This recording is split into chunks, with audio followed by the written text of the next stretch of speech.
بسم اللہ الرحمن الرحیم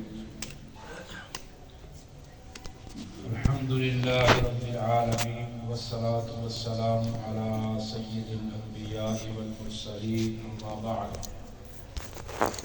قال اللہ تبارک و تعالی فی القرآن المجید والفرقان الحمید وَإِن كُنتُمْ جُنُبًا فَاطَّهَّرُوا وَإِن كُنتُم مَّرْضَىٰ أَوْ عَلَىٰ سَفَرٍ أَوْ جَاءَ أَحَدٌ مِّنكُم مِّنَ الْغَائِطِ أَوْ لَامَسْتُمُ النِّسَاءَ فَلَمْ تَجِدُوا مَاءً فَتَيَمَّمُوا صَعِيدًا طَيِّبًا۔ نبی کریم صلی اللہ علیہ وسلم نے ارشاد فرمایا ان اللہ یحب ان تؤتى رخصه کما یحب ان تؤتى عزائمه، کہ اللہ رب العالمین جیسے پسند کرتے ہیں کہ اللہ کے فرائض پر عمل کیا جائے، عزیمتوں پر عمل کیا جائے، ایسے ہی اللہ رب العالمین یہ بھی پسند کرتے ہیں کہ جو اللہ نے اپنے بندوں کے لیے رخصتیں مقرر کی ہیں ان پر بھی عمل کیا جائے۔ اللہ رخصتوں پر عمل کرنے کو پسند کرتے ہیں۔ تو سردیوں کے اندر اللہ رب العالمین نے اپنے بندوں کو ایک رخصت دی ہے، وہ ہے تیمم۔ اس کے حوالے سے میں نے اتوار کے دن بیان کیا تھا کہ یہ تیمم کرنا کب ہے، اور تیمم کا طریقہ وہ اس مجلس میں بیان کرتا ہوں۔ تیمم جو ہے حضرت عمار بن یاسر رضی اللہ تعالیٰ عنہ بیان کرتے ہیں کہ میں نبی کریم صلی اللہ علیہ وسلم کے پاس آیا، میں نے بیان کیا کہ اللہ کے رسول صلی اللہ علیہ وسلم میرے اوپر غسل واجب ہو چکا تھا، میرے پاس پانی موجود نہیں تھا، تو میں نے ایسے ایسے کیا۔ آپ علیہ السلام نے فرمایا کہ تو ایسے نہ کرتا، تیرے لیے صرف یہی کافی تھا کہ تو اپنے ہاتھوں کو پاک مٹی پر مارتا۔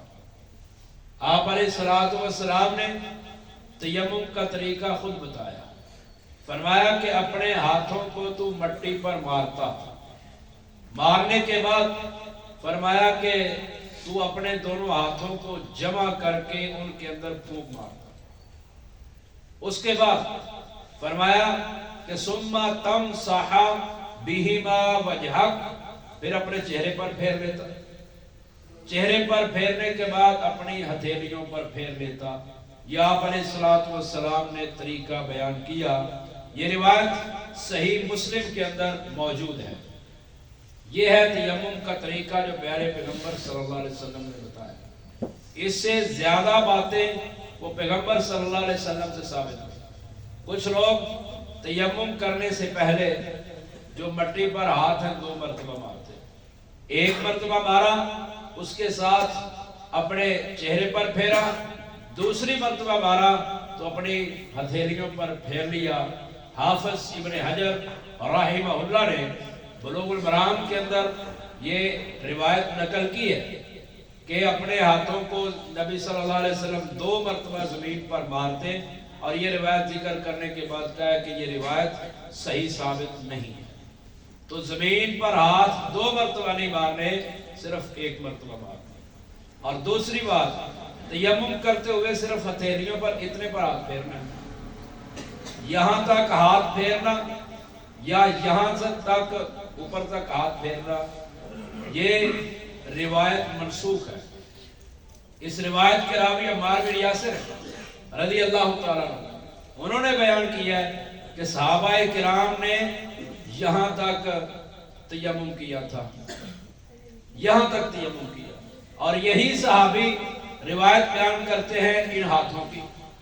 اور اسی صحابی کا نبی صلی اللہ علیہ وسلم کی وفات کے بعد یہ فتویٰ تھا کہ اپنے ہاتھوں پر پھیرنا ہے۔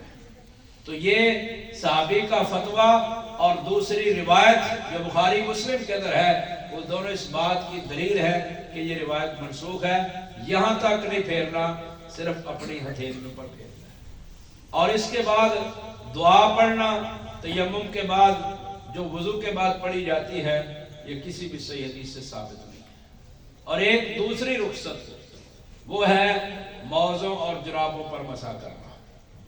یہ میں آج اس لیے بیان کر رہا ہوں موزوں پر مسح کہ کل جو ہے وہ طلبہ کو چھٹیاں ہو جائیں گی اور پھر واپسی پر ٹائم کافی گزر جائے گا، تو میں آج یہ بیان کرتا ہوں موزوں پر مسح، جرابوں پر مسح۔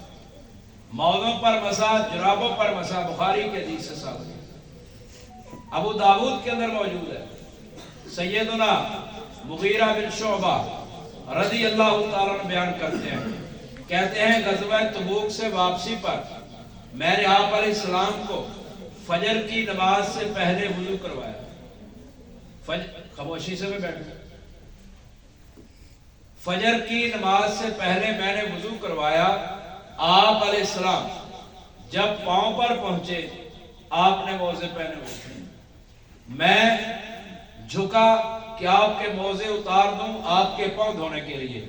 آپ نے فرمایا دعہما فإنی ادخلتہما طاہرتین، فرمایا ان کو چھوڑ دے، جب میں نے یہ پہنے تھے تو یہ میرے جو پاؤں ہیں طہارت کی حالت میں۔ تو پیغمبر صلی اللہ علیہ وسلم نے اپنے موزوں پر مسح کیا ہے۔ مسح بخاری کے اندر، مسلم، ابو داؤد کے اندر صاحب، اور امام طحاوی رحمہ اللہ نے عقیدہ طحاویہ کے اندر اس کو عقیدہ کی بات میں ذکر کی۔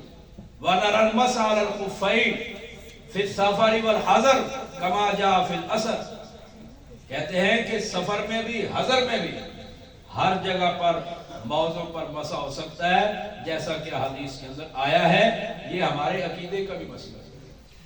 انہوں نے عقیدے میں اس لیے ذکر کیا ہے کہ روافض، شیعہ حضرات